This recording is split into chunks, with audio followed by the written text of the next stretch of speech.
ఇది చాలా ఇంపార్టెంట్ ఈ టెక్నిక్స్ అనేటివి. ఇప్పుడు మనకు క్లాత్ ఎక్కడ తక్కువ వచ్చినప్పుడు ఎలా అడ్జస్ట్ చేసుకోవాలనేది ఇది చాలా ఇంపార్టెంట్ అండి. చూడండి ఇప్పుడు మనకు బ్యాక్ పార్ట్ వచ్చింది, ఫ్రంట్ పార్ట్ వచ్చింది, హ్యాండ్స్ వచ్చినాయి, షేప్ బెల్ట్ వచ్చింది. దీనికి మెయిన్ క్లాత్ కట్ చేసుకుందాం. ఇప్పుడు ఈ మెయిన్ క్లాత్ ఇలా తీసుకొని ఇది మనకు ఇక్కడ క్లాత్ అనేది క్రాస్గా వచ్చిందండి. ఇలా క్రాస్గా వచ్చినప్పుడు ఇలాగే ఉంచి కట్ చేసుకోవాలి. కరెక్ట్గా ఉంటుంది. లేదంటే ఇది మొత్తం ఇది చేసినాం అనుకోండి మనకు బ్లౌజ్ అనేది అటు ఇటు లాగినట్టు అవుతుంది. ఇది ఇలా ఉంది కాబట్టి మనము ఈ కింద లైన్ అనేది ఇది కరెక్ట్గా సెట్ చేసుకోవాలి. ఇది మ్యాచ్ అయింది అనుకోండి ఇది ఇలాగే ఉంచాలి. మనం నార్మల్గా అయితే ఇలా వేస్తామండి. ఇలా వేసి కట్ చేసుకుంటాము.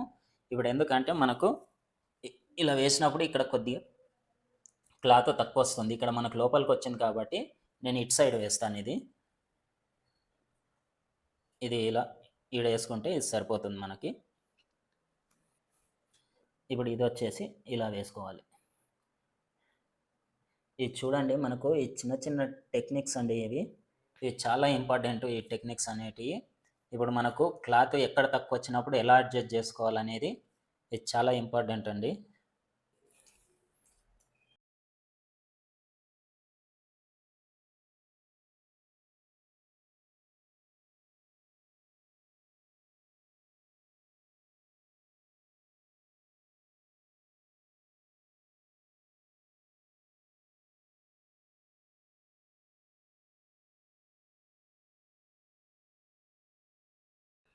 ఇప్పుడు దీంట్లో హ్యాండ్స్ తీసేసుకోవాలి.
చూడండి మనకు లైనింగ్ కూడా మెయిన్ క్లాత్ కట్ చేసుకున్నాం కదా.